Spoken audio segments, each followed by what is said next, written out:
Bienvenidos a Esto también es política, el podcast donde nos gusta recibir las cuestiones de los oyentes para intentar responderlas y que nadie se quede con esas dudillas dentro. Mi nombre es Mario Girón. Y el mío, Miguel Rodríguez, y hoy vamos a tratar de dar respuesta a una serie de preguntas que nos han hecho llegar algunos oyentes y amigos. Acompáñanos, que empezamos.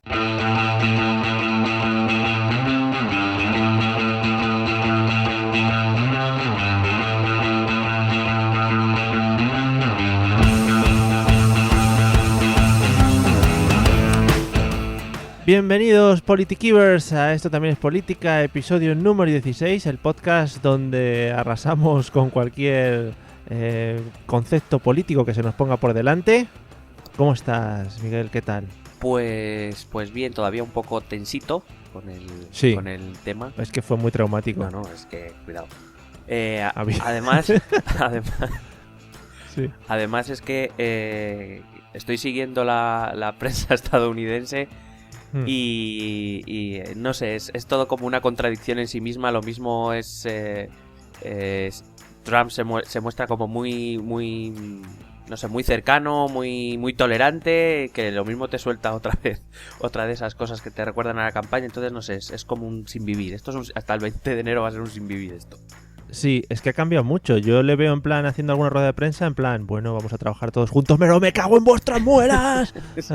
Va a ser en plan así, sí. Todo muy heavy. Sí, además están ya haciendo las quinielas para ver quién va a formar parte de su gabinete. Hay algunos personajes que aparecen por ahí en las quinielas que madre mía. Otros que, dice, podría ser aceptable. No sé, es todo muy tenso todo. Ojalá meta algún rollo así Gordon Ramsay o alguno de la tele o algo así. Me encantaría de secretario de Estado Gordon Ramsay diciendo, pero así no se tiran las bombas, joder. Claro, estaría buenísimo, madre mía. Sería el paso a que Chicote fuese presidente del gobierno aquí en España. Bueno, yo te voy diciendo que visto lo que estamos viendo, pues tampoco sería tan malo, ¿eh? No hay problema. Diciéndole, tú imagínate diciéndole a Trump, ¿y tú haces esto? Flipo pepinillos. Sí. A ver, esto aquí, la Mari, la cochina. Madre mía. Bueno, bien. Vamos a lo que vamos hoy. Sí. ¿Quieres que nos sorprendamos porque llevamos ya 16 episodios o ya no hace falta? Sí, venga, sorpréndete un poco. Sí.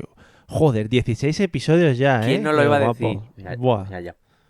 Buah, venga. Bueno, pues hoy vamos a responder a una serie de preguntas que nos han hecho llegar amigos y oyentes con dudas y que yo, que las he estado leyendo bastante en profundidad, unos 10 minutos antes de empezar, también me van a servir para conocer algunos conceptos, porque algunas de las preguntas, ya luego te lo comentaré, pero ya la propia presentación de la pregunta igual ya me la tienes que explicar. Ah, bueno. ¿Vale? Vale. Sí, va a ser muy espectacular. Venga, vamos con la primera. La primera pregunta, no sé si lo pronuncio bien, pero es Michelle Martín. Michelle Martín, sí. Eso parece, vale. Vamos. Claro, iba a decir Michelle, pero eso queda un poco ya Chelle. Ya está. Michelle. Chelle Martín. Bueno, nos pregunta, es algo que se ha escuchado bastante estos últimos días, ¿qué es Obamacare y por qué Trump quiere quitarlo? Bueno, lo primero que hay que decir es que Obamacare, aparte de que sí que es verdad que ha sido un elemento clave de la campaña, pero bueno, quizá aquí en Europa ha llegado con menos fuerza porque, claro, teníamos cosas como el muro o que iba la inmigración, etcétera.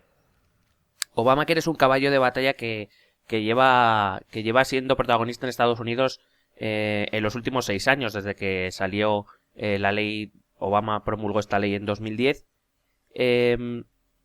Para empezar hay que decir que Estados Unidos no tiene un sistema de seguridad social público como el nuestro, que todo funciona por lo privado, pero que el gobierno federal y luego dentro de cada estado, dependiendo del estado, tienen algunos programas, digamos, no son públicos al 100%, es decir, no financian al 100% los seguros médicos, pero, digamos, sí que ayudan mínimamente, o hasta 2010 ayudaban mínimamente, a algunos sectores de población, ¿no? Entonces, dentro de estos programas, uno de los más conocidos era Medicare, que era el que ayudaba a ancianos y discapacitados. Digamos que a este sector de la población le otorgaba una ayuda, hay que decir que no excesivamente cuantiosa,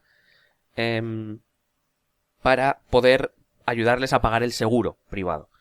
Sí. Existían otros como Medicaid, que en teoría ayudaba a los que tenían menos ingresos, o tenían programas para funcionarios, programas para veteranos, Pero vamos, sectores de población muy localizados. A la inmensa mayoría de la población estadounidense, el que podía se pagaba el seguro y el que no, pues mala suerte.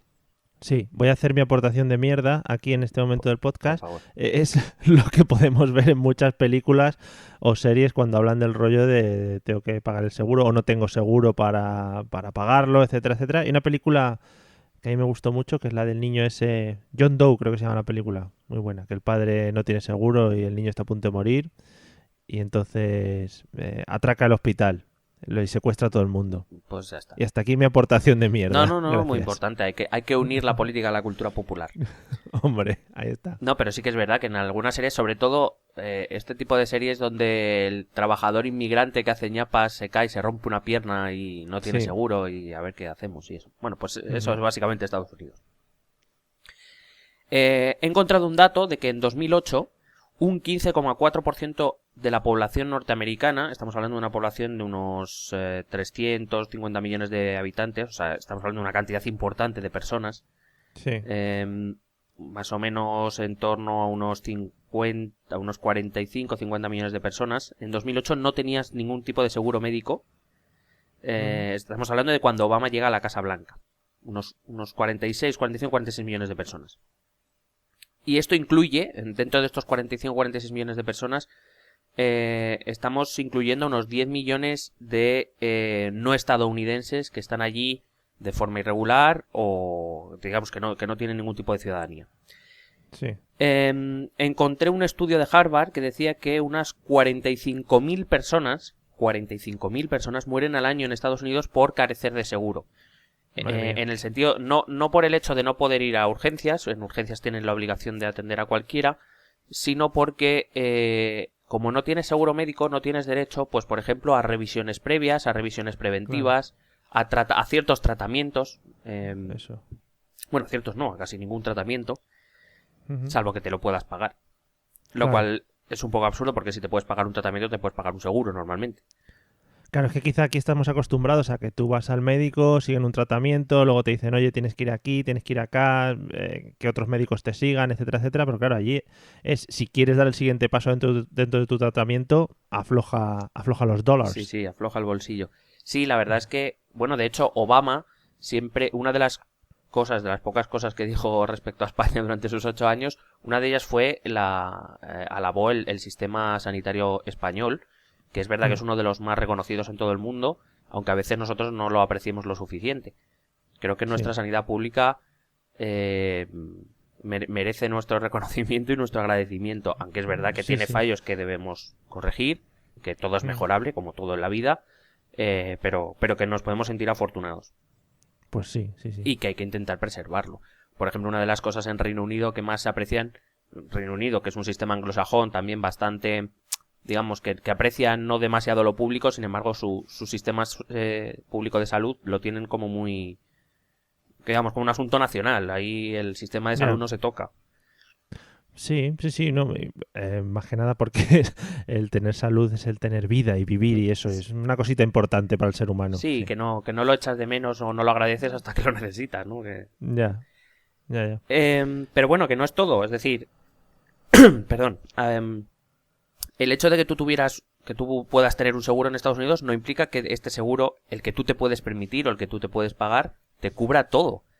Es decir, no es como tú pagas un seguro y ya es como si tuvieras la sanidad aquí, no. O sea, tienes seguros y dependiendo de lo que te puedas permitir, accederás a unos tratamientos u otros.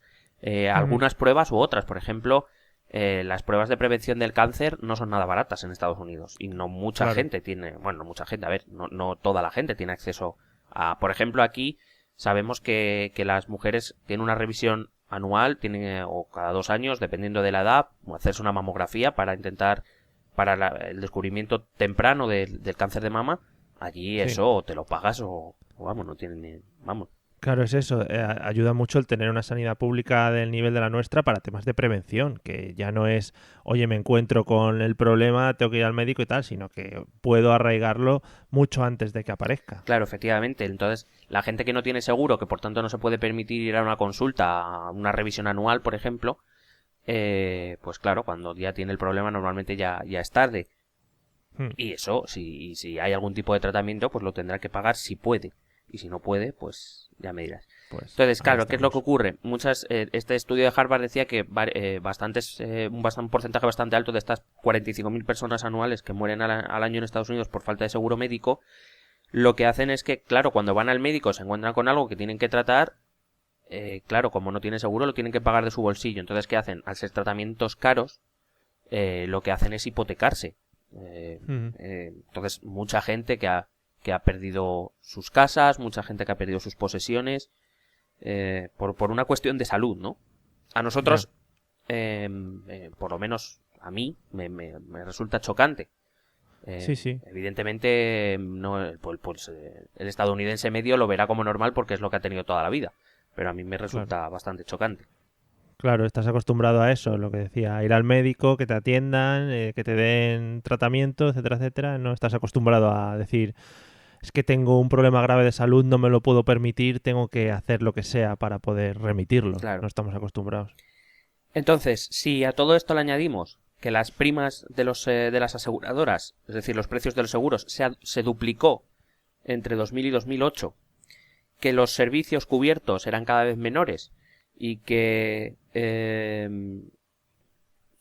digamos, el acceso al seguro cada vez era más complicado, pues entendemos que la situación a la que se enfrentó Obama cuando llega a la Casa Blanca pues era una situación complicada y a la que parece, o a la que parecía, porque mientras estamos grabando este podcast han ocurrido ciertas novedades que comentaremos también, parece que vamos a volver a este sistema, es la idea, porque el Partido Republicano desde que en 2010 se promulgó esta ley, el Obamacare, siempre lo han criticado, han intentado deshacerlo hasta en 54 ocasiones, todas ellas Joder. infructuosas. Sí, llegaron a intentar que el Tribunal Supremo lo declarara inconstitucional, Muy bien. cosa que no ocurrió, afortunadamente, Ya. a pesar de contar con una mayoría conservadora en el Tribunal Supremo, que también un día podríamos hablar del Tribunal Supremo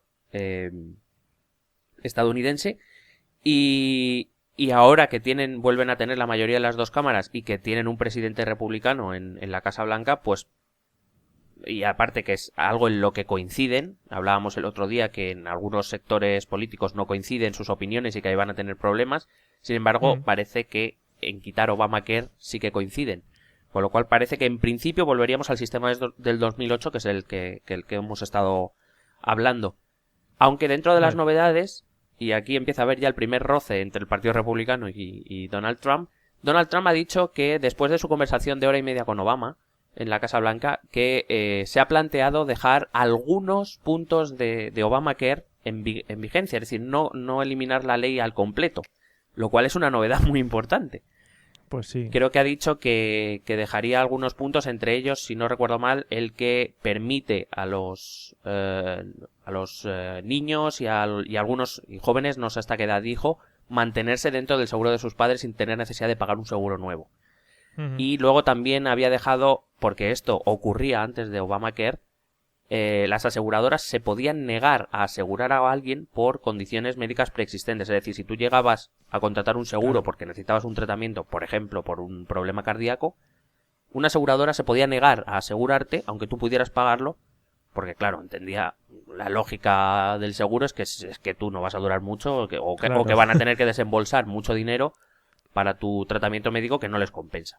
Obamacare, claro, al final las aseguradoras es lo mismo que aquí, como cuando hablas de coches o lo que sea, o un seguro privado de salud.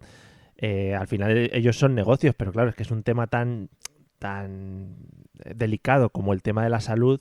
Hablar de negocios con un tío que se puede morir si no la atienden es que es demasiado delicado en ese aspecto. Claro, es por eso que a nosotros todo esto que nos suena como muy raro, incluso peligroso, o sea, decir, oye, que está jugando con la salud de las personas.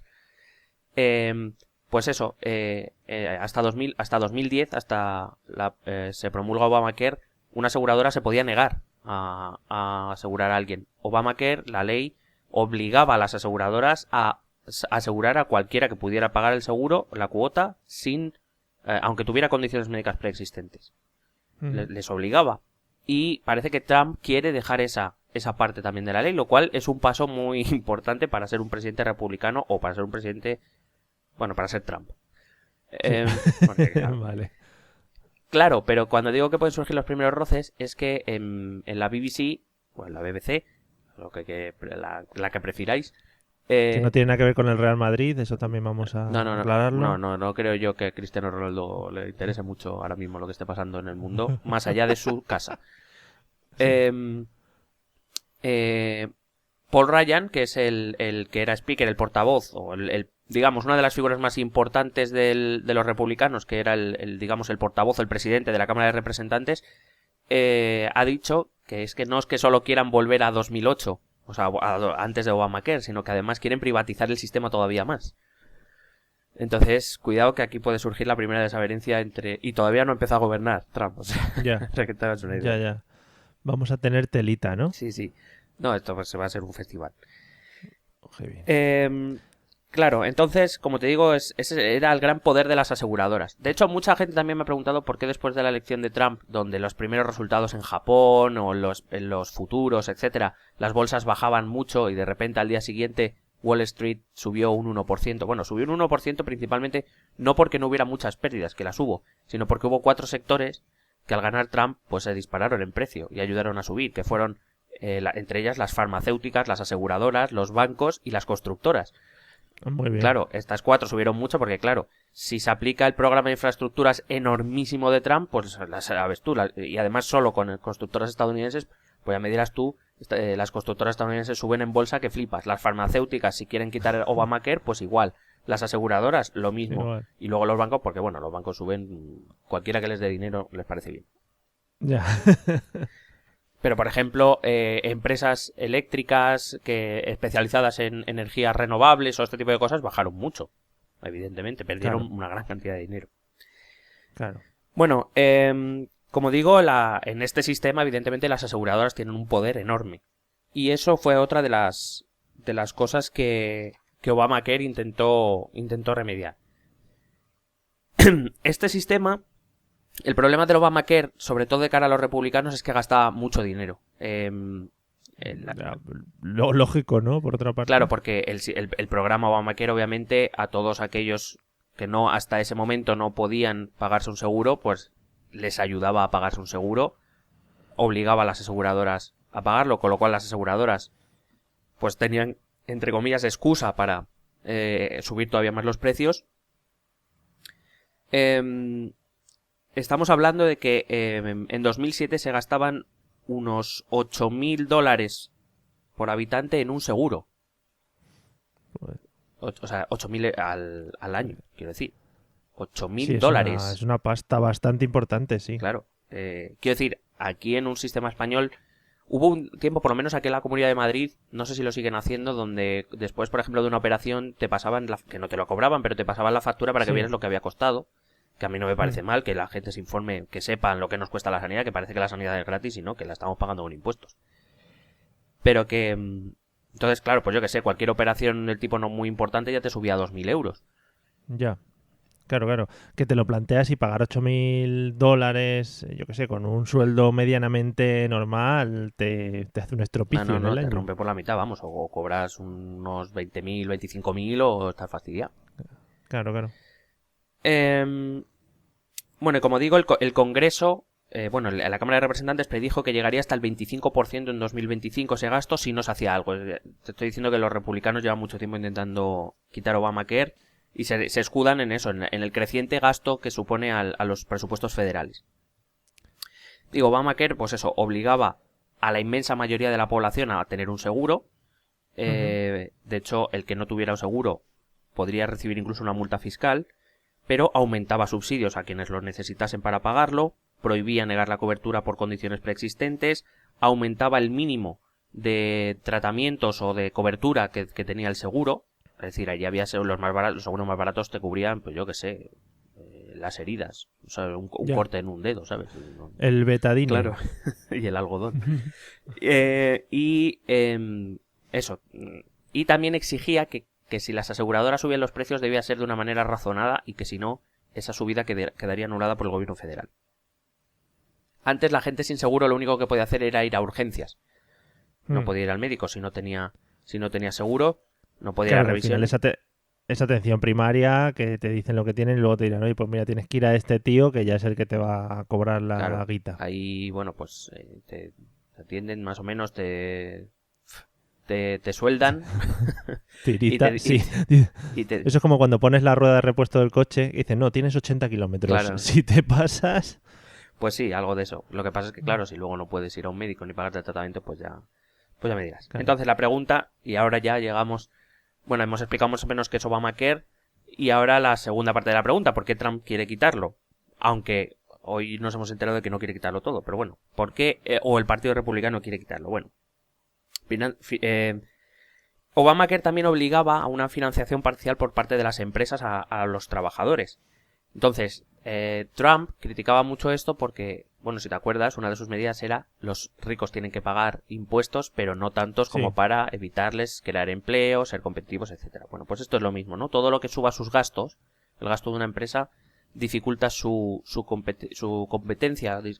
Y entonces, todo en Trump y los republicanos entienden que toda financiación que tenga que ser obligatoria por parte del empresario hace que se contrate menos, que haya menos empleo, que se incrementen los costes y que por tanto el precio final no sea competitivo, que es lo que parece que quieren los republicanos. Y también quieren que los precios de los seguros bajen. Ellos entienden que si los precios de los, digamos, se enfocan a la competitividad económica, en el sentido de que dicen que si es libre competencia, sin obligación de que las aseguradoras, digamos, los precios han subido porque las aseguradoras han visto obligadas porque por parte del Estado. Sin intervención del Estado, la competitividad entre ellas bajará los precios y digamos que los seguros serán más asequibles. Lo que no entiendo es cómo alguien se puede tragar eso, quiero decir, porque hasta 2010 no había obligatoriedad y estamos hablando de que unas 46 millones de personas dentro de Estados Unidos no se podían permitir un seguro. Pero también entiendo que todas estas cosas serán mucho de tradición, ¿no? Es lo que pasa aquí con algunos cambios que se intentan hacer. Es decir, toda la vida hemos estado con esto y ahora es un poco complicado llegar hasta este otro punto, aunque quizás sea mejor para todos, pero es complicado porque la gente o los políticos no están acostumbrados. Sí, supongo que implementar cambios tan profundos son complicados, pero yo me pregunto una cosa. Si te acuerdas también el otro día cuando hablábamos de Trump, te dije que según el estudio su votante medio era una clase media y que en un cierto porcentaje incluso clase media alta. Es que es esta gente la que también ha visto subidos sus seguros, es decir, ellos se podían pagar su seguro y ahora sus seguros son más caros, porque claro, al incluir a la parte de población menos favorecida, las aseguradoras han entendido que tenían que subir precios para poder afrontar yo no digo que sea así o que no sea así. Yo digo lo que la lógica de que las aseguradoras han puesto o han publicado para subir los precios. Entonces, esta gente, el votante medio del Partido Republicano, pues ha visto sus seguros más caros. Y pues no sé si es una medida enfocada a ellos, ¿no? Al votante tradicional, al votante del medio oeste, que se podía pagar su seguro con sus más o menos dificultades, pero los podía pagar y ahora resulta que les han subido para poder incluir a la gente que no se lo puede pagar. Que bueno. Claro, igual también ven peligrar la calidad, por ejemplo, de la salud, de la sanidad, sí, supongo. Sí, de la sanidad. Supongo, claro, al tener más pacientes que atender, pues... Claro, es que, por ejemplo, los seguros de Obamacare obligaban a una revisión anual, a incluir una revisión anual en el seguro, cosa que hasta ahora no ocurría. Entonces, claro, bueno, supongo que sí, también se escudan en que digamos, tienen o creen que el peligro es que la sanidad se sature. Que digo yo, bueno, no sé. Quiero decir, estamos hablando de 46 millones, sí, pero dentro de un sistema de 350 millones. Ya. No sé. Pero bueno, es complicado porque, claro, para nosotros nos cuesta un poco entenderlo por eso, ¿no? Porque son sistemas completamente opuestos. Bueno, de todas maneras le seguiremos la pista cuando Trump empiece a gobernar y veremos qué hace con ello. Correcto. Bueno, pues pasamos a la siguiente pregunta, si te parece bien. Dale duro. Ok, nos la manda Silvia Feijó y dice así: después de la publicación del barómetro del CIS, ¿tiene el PSOE solución? ¿Cómo se podría solucionar tal crisis? ¿Qué decisiones deberían tomar para recuperar lo que eran? Y aquí era cuando venía una de mis preguntas. Sí. ¿Qué es el barómetro del CIS? Porque yo siempre lo escucho por la televisión y digo, el barómetro del CIS, oh yeah. Bueno, a empezar, el no sé CIS son es. las siglas del Centro de Investigaciones Sociológicas. Es un órgano público que, bueno, digamos, se dedica a preguntar a los ciudadanos, a tomar unas muestras para ver, digamos, ver la evolución de la opinión ciudadana sobre ciertos temas. La más conocida dentro del barómetro del CIS es la intención de voto. Sí. Cada mes se publica un barómetro y las preguntas o una parte de la encuesta cambia, pero una siempre suele ser fija, que es la intención de voto. Bueno, es cada mes o cada 2 meses. Pero bueno, esa es la idea. Eso es el barómetro del CIS, es bueno, se publican los resultados y una explicación sociológica de lo que vienen a decir. Y Silvia en este caso se refiere a que en el último barómetro del CIS, en la intención de voto, el Partido Socialista perdía 5 puntos de voto. Sí. Ya se colocaba como tercera fuerza política, 4 con algo de Podemos. Y la pregunta es, ¿tiene el PSOE solución? Hombre, yo creo que sí que tiene solución, me refiero. Lo que pasa es que ya, y lo dije en una entrada del blog, lo que pasa es que a lo mejor la solución es que el PSOE no vuelva a ser el PSOE que hemos conocido hasta ahora. Hablábamos en un podcast tú y yo de que el PSOE, hasta la llegada de Podemos, hasta la llegada de la crisis y Podemos, el PSOE disponía de todo el centro izquierda para él prácticamente, que su única competencia era Izquierda Unida, que era una competencia minoritaria porque, digamos, era una izquierda más a la izquierda todavía. Entonces, digamos, el PSOE no tenía problema para eso, era bastante vago en muchas de sus cuestiones, para no alejarse del centro, para no escorarse demasiado a la izquierda, etcétera. El problema es que ahora sí que tiene competencia por la izquierda y el PSOE tendrá que decidir si lo que quiere es virar hacia el centro o hacerle la competencia a la izquierda. Ahora tiene competencia por los dos lados, por Podemos a la izquierda y con Ciudadanos en el centro, y eso es lo que tendrá que decidir el Partido Socialista, decidir qué es lo que quiere. Hasta ahora el Partido Socialista ha sido, te vuelvo a repetir, muy vago en sus conclusiones, y el proyecto político que tiene que salir del próximo Congreso Federal tiene que ser un proyecto claro, de decir qué es lo que quieren. Digamos, volver a una raíz más socialista o intentar ocupar el centro izquierda. Es la única manera de solucionar. Crear un proyecto. Los congresos federales sirven para esto, para ver más o menos qué línea política se va a seguir en los próximos años. El último congreso federal, el cual por cierto estoy echándole un ojo, fue en 2013, las resoluciones del Congreso de Sevilla. Y bueno, pues eso, más o menos. De hecho, me hace mucha gracia porque sacan programas electorales de 200 páginas, que ya me parecen muchas, pero bueno. Sacan programas electorales de 2012, pero por ejemplo, lo que es las conclusiones del Congreso, es decir, donde se recogen las líneas en todos los asuntos, es un documento de más de 600 páginas. Pero sin embargo nadie lo conoce, lo cual es como, oye, pues es que realmente si el Partido Socialista, no sé, creo que otra de las vías que tiene que solucionar el Partido Socialista es su problema de comunicación. O sea, es que no se conoce nada del proyecto socialista. Y siempre pongo el mismo ejemplo. El ir o encaminarnos hacia una España federal. Pero yo todavía no he escuchado qué modelo federal, que hay muchos modelos federales. No sé qué modelo federal quiere el Partido Socialista. O en cuestiones de sanidad o de empleo. Es todo muy vago. Sin embargo, cuando tú acudes al documento federal, al documento del Congreso, pues ahí tienen cosas más concretas, más, no sé, con las que podrás estar de acuerdo o no, pero yo qué sé, tienen algo mucho más concreto, más desarrollado, y no sé, es claro. Todo es en plan, ¿no? Si lo hablamos en el Congreso, si lo apuntamos ahí, pero nadie se lo ha leído luego, ¿no? No, claro, a lo mejor leerse 600 páginas no es fácil. Muy fuerte, muy fuerte. También supongo que influirá mucho el tema de tener una imagen fuerte, ya no solo de equipo, sino una persona también que destaque como líder del Partido Socialista, ¿no? Sí, pero a ver, sí, sin duda alguna, y además en la política, y esto lo hemos hablado también tú y yo en algún podcast, ¿no? Es la figura personal del líder es muy importante, evidentemente. Pero claro, que por eso digo que yo creo que lo primero que deberían hacer, y en eso no estoy de acuerdo con Pedro Sánchez y sí con la gestora, lo primero que tienen que hacer es el Congreso, porque ¿de qué sirve tener un líder que luego no está de acuerdo con las cosas que se deciden en el Congreso. Es que no tiene ningún sentido. Claro. Debes tener un líder fuerte, sólido, sobre todo sólido, ¿no? Me refiero a una figura de solidez, de saber argumentar, de conocer el proyecto en profundidad. Pero claro, para eso creo que todo sería mucho más fácil si tu líder comparte al menos la estructura, la columna vertebral del proyecto socialista.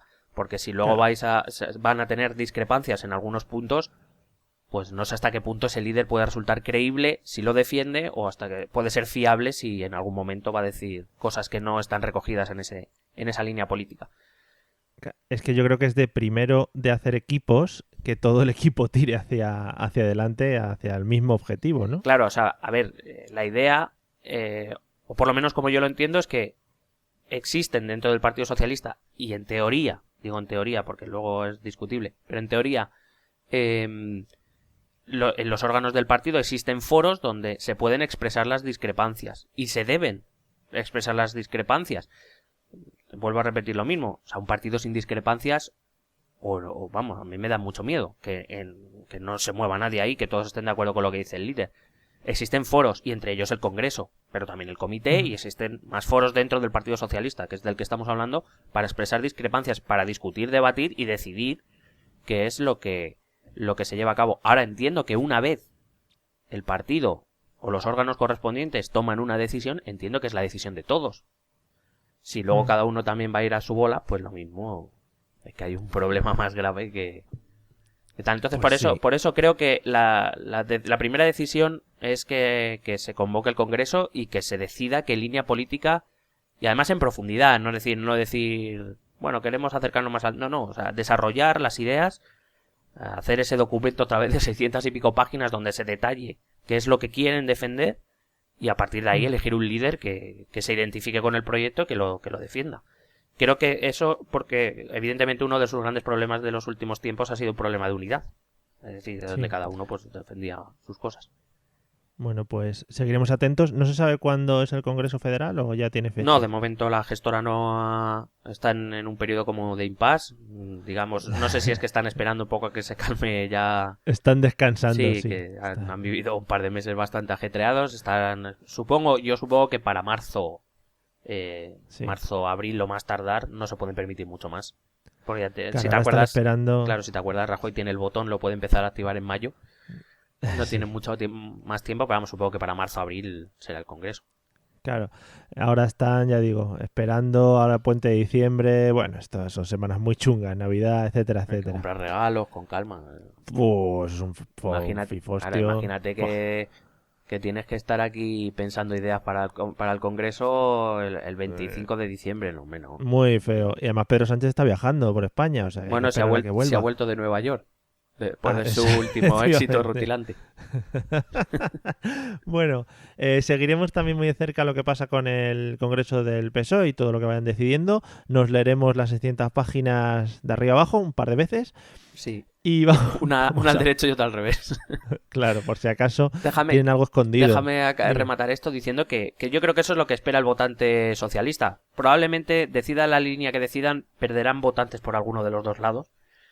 Pero claro, es que en el sistema de partidos que tenemos actualmente no les queda otra. El problema está en no perder por los dos lados.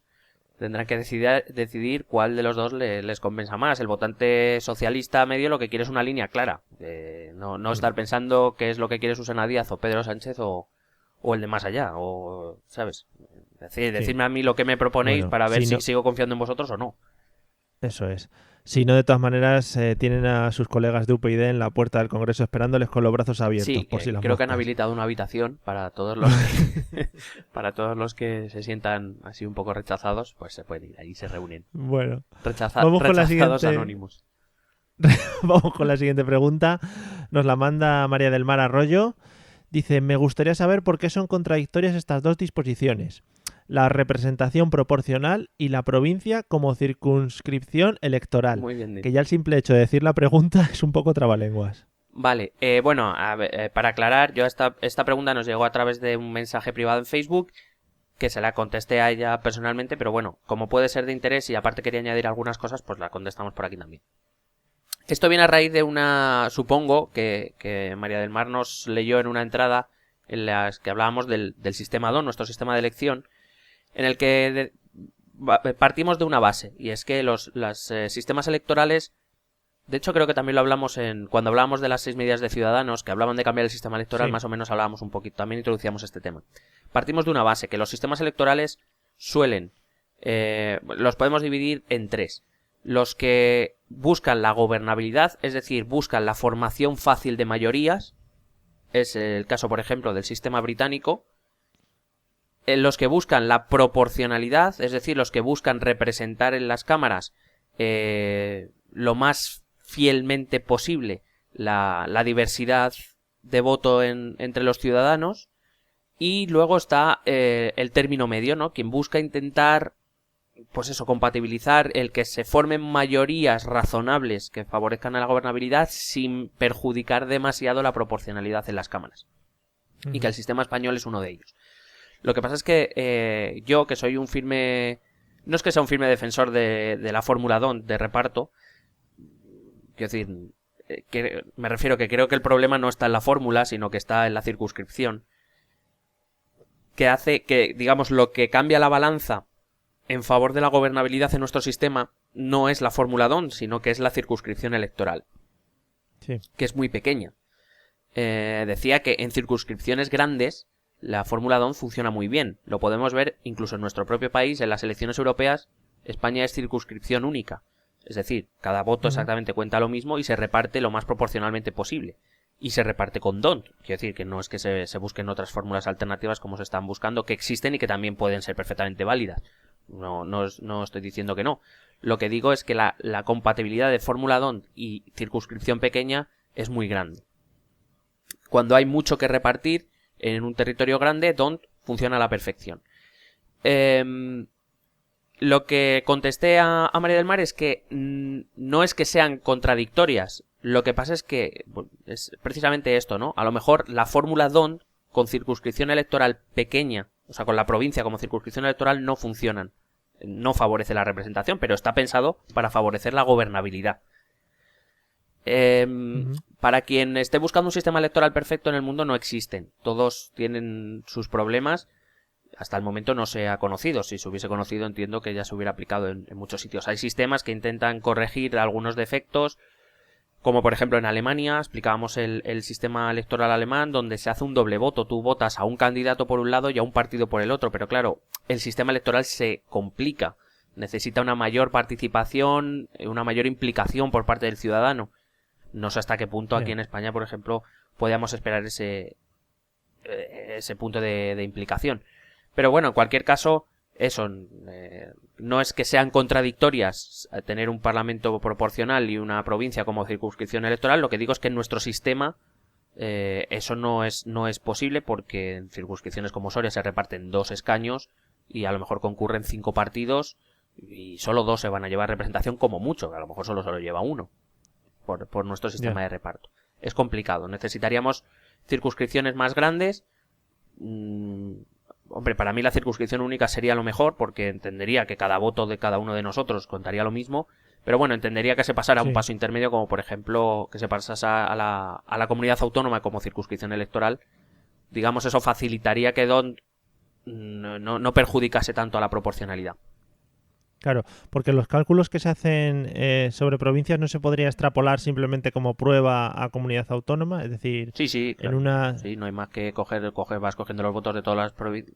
Quiero decir, lo que pasa es que habría que establecer cuántos diputados le corresponden a cada comunidad autónoma, si es por población, si se establece un mínimo, si no, porque por ejemplo esto es lo que pasa en España, se establece un mínimo por provincia de 2 diputados y a partir de ahí por población se reparte el resto. Si se establece un mínimo para comunidad autónoma, si es puramente por población, quiero decir, entiendo que si es puramente por población, entiendo que es un poco absurdo, en el sentido de que para eso haz circunscripción única y ya está, y votamos todos y lo repartimos. Pero bueno, habría que ver qué sistema. En cualquier caso, yo sí estuve haciendo alguna extrapolación con esa dificultad, ¿no? de no saber qué sistema electoral se implantaría, y bueno, los resultados cambiaban, no en exceso, pero sí cambiaban y favorecían, por ejemplo, a partidos terceros y cuartos como Ciudadanos y Podemos, que tenían acceso a los diputados que en provincias pequeñas no tienen, porque solo hay 2 que repartir o 3. Claro. Y ya está. De todas maneras, con esto del voto que tenemos ahora en España, siempre nos deja la posibilidad de poder quejarnos una vez hayamos votado, porque mi voto no cuenta igual que el voto de no sé qué, y eso siempre es muy bonito y nos gusta mucho a los españoles. Claro, pero también tenemos que ser conscientes de una cosa.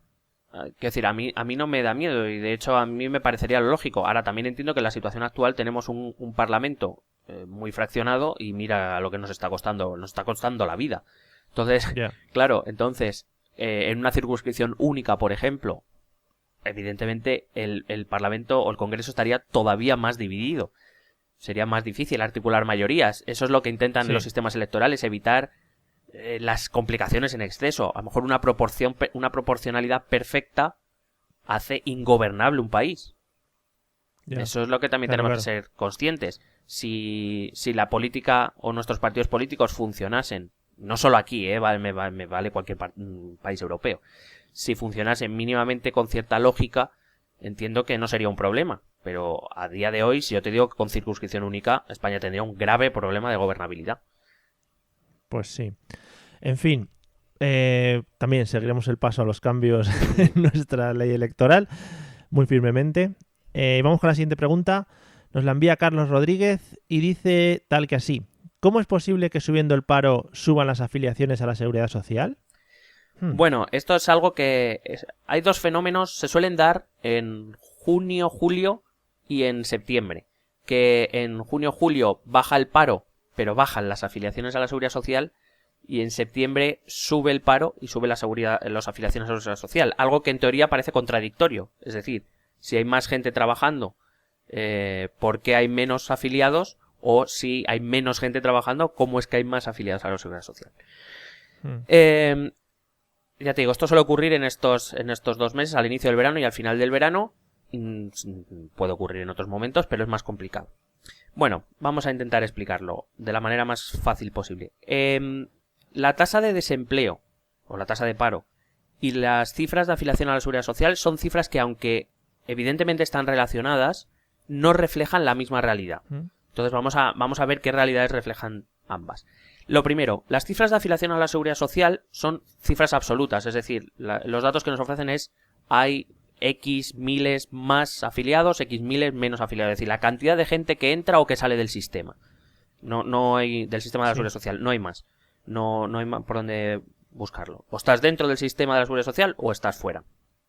Sin embargo, la tasa de desempleo es una cifra relativa, es decir, es un porcentaje. ¿Por qué se da en un porcentaje? Bueno, este porcentaje lo que nos dice es el porcentaje de la población activa que no tiene trabajo. Pero es relativa porque las cifras totales sobre las que se basa varían. Es decir, no son números fijos. En concreto, y como he dicho, se basan en la población activa. Pero es que en realidad existen dos tipos de población. La población activa, que es sobre la que se hace la tasa de desempleo, es la población que está en edad de trabajar y que está trabajando o en busca de empleo activo, que se dice. Es decir, aquellos que están apuntados en el INEM. Todo aquel que no esté ni trabajando ni apuntado en el INEM no es población activa. Es lo que se conoce como población inactiva. Muy bien, muy coherente todo. Sí. Entonces, se convierte en población... lo que os suele ocurrir en junio-julio es que población que pierde su trabajo o que deja de trabajar porque se le acaba el contrato temporal o lo que sea, pasa directamente de ser población activa trabajando a población inactiva. Entonces ya no entra en la tasa de desempleo porque está inactivo. Ya. Por eso te digo que la tasa de desempleo es la cantidad de población activa que no está trabajando pero sí que está apuntada al INEM. Y esta población inactiva queda fuera. Cuando se nos dice, por tomar el último dato, que la tasa de desempleo es del 18,9%, es el porcentaje de apuntados en el INEM respecto a, digamos, sumamos la población que está trabajando más la que está apuntada en el INEM y decimos qué porcentaje es la que está apuntada en el INEM. Eso es la tasa de desempleo. Pero hay mucha gente que no está apuntada en el INEM ni trabajando. Claro. Para eso, para saber cuánta población activa existe, tenemos otra encuesta, que es la EPA, la famosa EPA, encuesta de población activa, donde se nos dice de la población total que está en edad de trabajar, cuál está activa y cuál está inactiva. Eso no se refleja en la tasa de paro. Ya. Ahora, bien, la relación entre la afiliación de la Seguridad Social y la tasa de desempleo existe, pero no es necesariamente directa, ya que, te vuelvo a repetir, perder un trabajo, claro, lo asociamos a que si pierdes el trabajo sales del sistema. No, porque si tú pierdes un trabajo pero empiezas a cobrar el subsidio por desempleo, tú sigues dentro del sistema, porque tu subsidio o tu... cuando lo que se conoce como cobrar el paro, cuando tú cobras el paro sigues dentro del sistema. Parte de tu paro sigue cotizando a la Seguridad Social. O sea, tú sigues dentro del sistema. Perder el trabajo no implica automáticamente salir del sistema. Saldrás si cuando tú dejas de cobrar el paro, se te acaba el paro, tú decides no seguir, no renovar la demanda de empleo dentro del INEM, saldrás del... cuando se te acaba el paro, tú sales del sistema porque ya no cotizas. Pero si además dejas de renovar tu demanda de empleo en el INEM, dejarás de formar parte de la tasa de desempleo. Con lo cual vemos que existe relación, sí, porque evidentemente si no tienes trabajo es difícil que puedas mantenerte dentro del sistema de seguridad social, pero que no es algo automático. Salen del sistema, por tanto, quienes dejan de cotizar. Entonces, he pensado un ejemplo para ver si se puede explicar más claro, porque es algo difícil de explicar. No es tan complicado de entender, pero es difícil de explicar a lo mejor así de palabra. Entonces he pensado un ejemplo, no sé a ver cómo me va a salir. Vamos a pensar en un país, de 100 habitantes. Un poquito para no complicarnos mucho. Andorra. Claro. Entonces, por ejemplo, en junio tenemos a 90 personas trabajando y a 10 en paro. ¿Vale? En este momento nuestra tasa de desempleo es del 10%. No tiene mucha complicación. Sí. Y nuestra afiliación a la... Perdona, un segundín. Qué cuco ese país, ¿no? 100 personas exactas, ¿no? Sí, casualidad, no sé.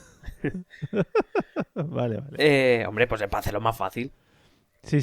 Entonces en junio tenemos a 90 personas trabajando y a 10 en paro. Entonces nuestra tasa de desempleo es del 10% y nuestra afiliación a la Seguridad Social son de 100 personas.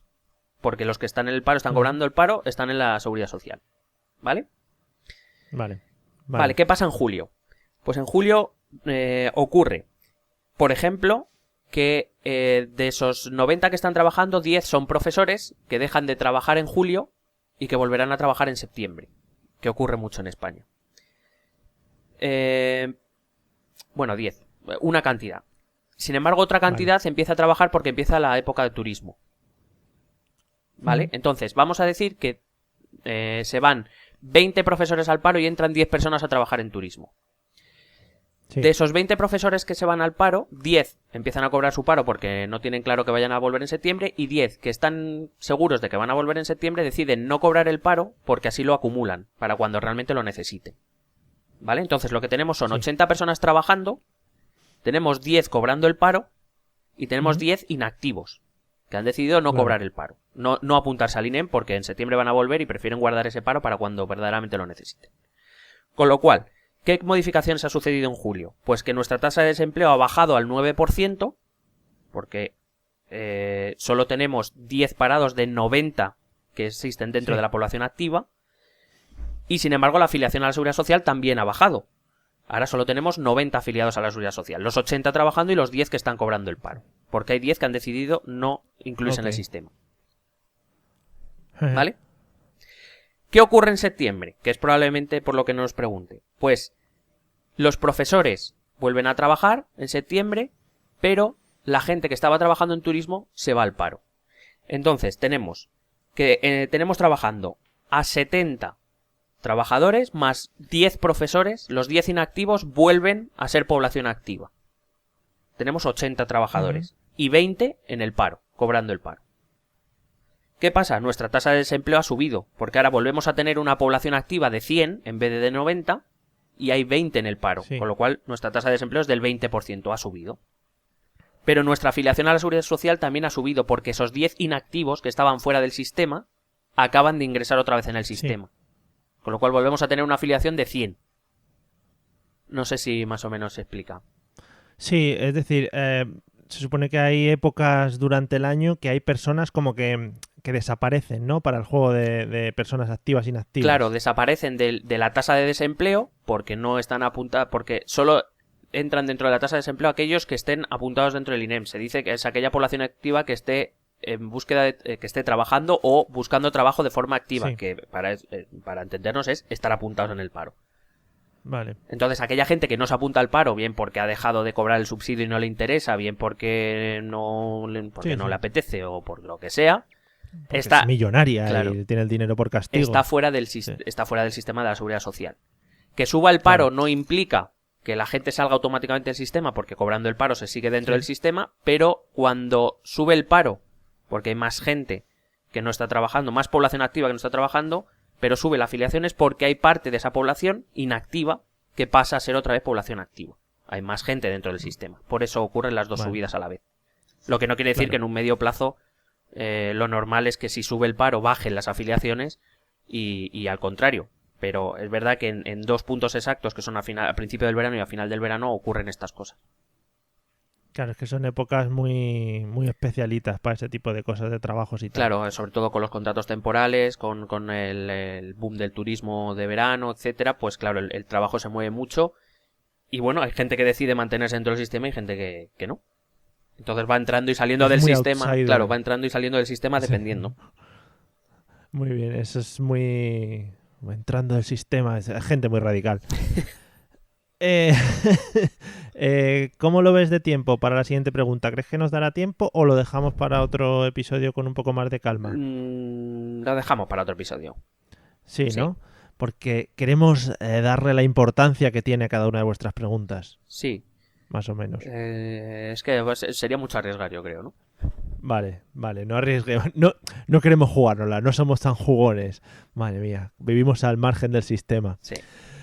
Bueno, pues lo primero de todo agradecer a la gente que nos ha enviado las preguntas, porque bueno, pues siempre hace ilusión que la gente interactúe con nosotros y sobre todo esperemos que les hayan ayudado a solucionar las dudas que tenían. A mí me ha ayudado bastante, sobre todo lo de hablar de Andorra en esta última pregunta. ¿Qué país, Andorra, eh? Y si te parece, les recordamos los medios de contacto por si quieren seguir mandando preguntas, dudas que les vayan surgiendo. Nosotros les respondemos en otro episodio especialito. Pues claro, el correo electrónico es estotambién-es-política@gmail.com, el Facebook es Esto También Es Política, el Twitter @etepolítica y en el blog estotambién-es-política.wordpress.com. Bueno, pues yo he decidido que me voy a salir a la calle a hacer unas encuestas ahora. Y así eso se las paso luego al CIS para ver qué opinan. Bueno, pues yo no, ¿vale? Vale, tú disfruta del fin de semana y yo ya hago el trabajo duro. Joder, si no fuera por ti esto se hundía. Claro, si es que nos vamos a pique. Vale. Bueno, amigos, no salgáis mucho del sistema y... Es verdad, yo me voy salgáis. del sistema. Claro, si salís, sacar un pie y luego lo volvéis a meter y así todo el rato. Dentro del sistema, fuera. Y nos vemos en el próximo episodio, ¿vale? Venga, hasta luego. besete.